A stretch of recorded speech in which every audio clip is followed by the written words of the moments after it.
Hi, I'm Tracy with New England Low Vision and Blindness, and it's time for another episode of Tips and Tricks with Trey. I've been in the industry working for decades, but more importantly, I've had low vision for over 50 years, half a century.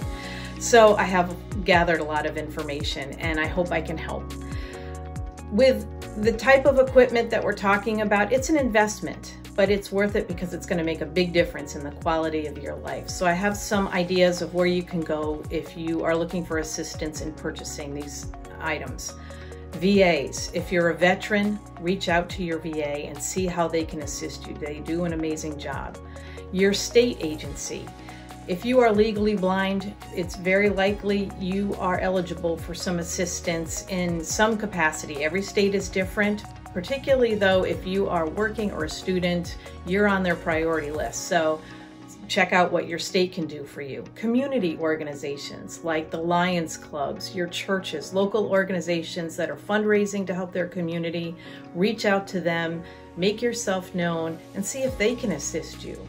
And then lastly, our website has items on there for sale. They are our demo equipment. It's the things that we have put on our sale list. It's not coming from consumers.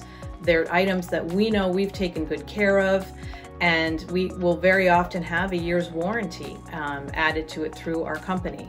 So it's worth checking that out from time to time. It's updated often, and perhaps that's an affordable way for you to get some of this important equipment to help you with your journey with low vision. So thank you for watching Tips and Tricks with Trey. I hope you have a great day, and I appreciate you watching.